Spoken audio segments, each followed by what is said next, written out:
अभी एसडीएम की मीटिंग में इस बात पे चर्चा हुई कि दिल्ली में जो कोरोना के केसेस बढ़ रहे हैं उनका स्टेटस क्या है, किस गति से बढ़ रहे हैं। लगभग 12-13 दिन में दिल्ली में कोरोना के केसेस डबल हो जा रहे हैं। अभी जो डेटा प्रेजेंट किया गया उसमें ये बताया गया कि 30 जून तक दिल्ली में 15,000 बेड्स की आवश्यकता होगी, 15 जुलाई तक 33,000 बेड्स की आवश्यकता होगी और 31 जुलाई तक 80,000 बेड्स की आवश्यकता होगी कोरोना के मरीजों को। और मामले कितने तक हो सकते हैं? 15,000। 15 जून तक 44,000 केसेस होंगे और करीब 6,600 बेड्स की आवश्यकता होगी। 30 जून तक 1 लाख केसेस पहुंच जाएंगे और 15,000 बेड्स की आवश्यकता होगी। 15 जुलाई तक करीब 2.25 लाख केसेस हो जाएंगे और 33,000 बेड्स की आवश्यकता होगी और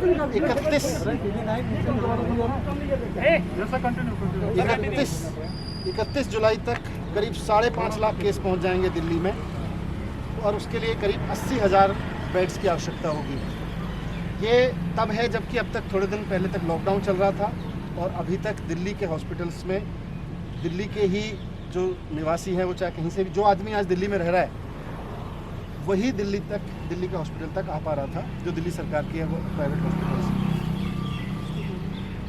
इसीलिए दिल्ली की कैबिनेट ने निर्णय लिया था कि अभी कुछ समय तक, जब तक कोविड की परेशानी है, आगे आने वाले समय में जब 15,000 बेड्स की आवश्यकता होगी, 33,000 बेड्स की आवश्यकता होगी, 80,000 बेड्स की आवश्यकता होगी जुलाई के एंड तक, तो इनको दिल्ली के जो आज लोग दिल्ली में रह रहे हैं उनके लिए ही मैनेज करके रिजर्व रखा जाए, उनके लिए ही सीमित रखा जाए।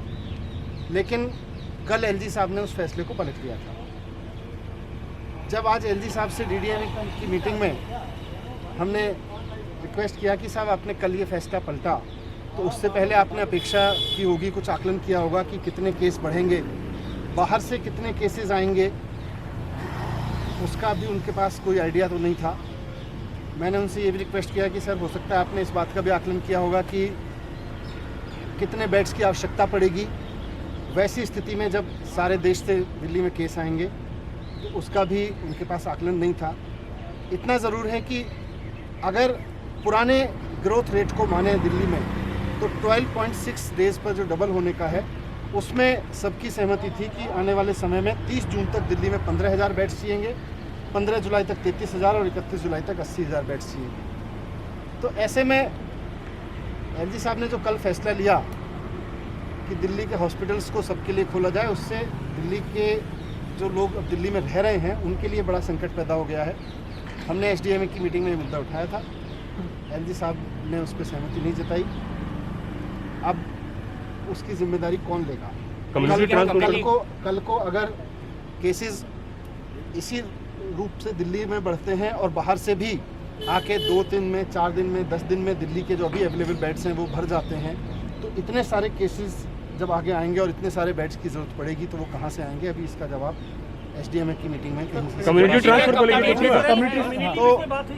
तो हमने उनसे यही कहा कि इसको रिकंसीडर करें। उन्होंने मना कर दिया था रिकंसीडर करने से, लेकिन अब जो भी है हम उसको लागू करेंगे और हम कोशिश करेंगे कि दिल्ली में देश के जितने ज़्यादा से ज़्यादा लोगों की सेवा हो सके और दिल्ली के लिए भी पूरी कोशिश रहेगी जितना मेडिकल फैसिलिटीज़ को एक्सपेंड कर सकें, जितना अधिक से अधिक संख्या में ऑक्सीजन बेड्स और ये सब खरीद सकें। इतनी संख्या में ऑक्सीजन बेड्स बनाने की अभी तैयारी हम लोग कर रहे हैं। कम्युनिटी स्प्रेड पर भारत सरकार के अधिकारीगण भी आए हुए थे। उनका कहना था कि अभी दिल्ली में कम्युनिटी स्प्रेड की स्थिति नहीं है, इसलिए अभी उस पर चर्चा की जरूरत है। सर एक सवाल, ज़्यादा बेड होंगे, ये दिल्ली सरकार का है या डीडीएम का है सर? मतलब अभी स्टेटस क्या हो, क्या और आपने कहा कि central government employ, central government representatives उन्होंने कहा, तो वो कौन थे जो उन्होंने कहा कि कम्युनिटी सीनियर ऑफिसर्स थे भारत सरकार से। जी ने कहा कि 50% केसेस के ट्रेस नहीं है, ऐसे में आप लोगों ने कंटेस्ट किया सर सेंटर के क्लेम को? हाँ सर, मैंने कहा था कि देखिएगा दिल्ली के अंदर बहुत सारी बड़ी संख्या के अंदर जो केसेज आ रहे हैं उनका कॉन्टैक्ट पता नहीं लग रहा है। और कई सारी जगह जैसे टेस्ट कराया, इवन LG हाउस में टेस्ट कराया है तो कई सारे लोग निकले थे, उनका सोर्स पता करना मुश्किल था।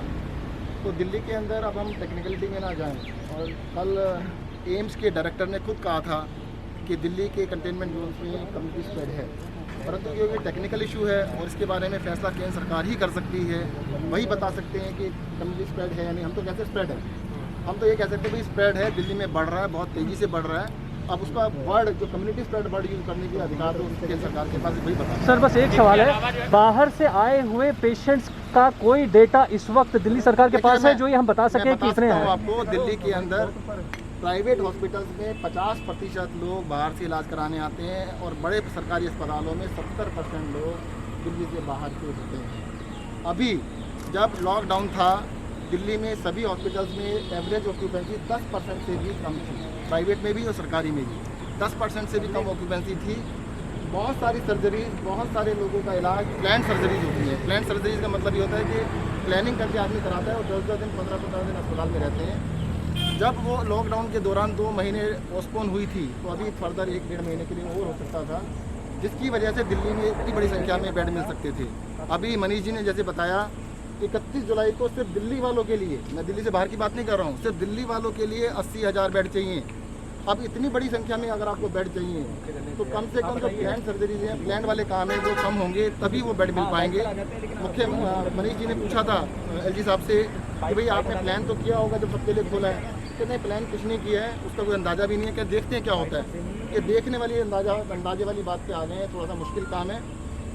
दिल्ली सरकार दिन रात लगी हुई है, नए बेड्स बना रही है, परंतु अब इसमें बहुत बड़ी समस्या आ सकती है कि अगर पूरे हिंदुस्तान से लोग इलाज कराने के दिल्ली आएंगे तो मुझे लगता है बेड अरेंज करने में कुछ समस्या नहीं है। सर आप इसके अलावा अभी भी कई सारे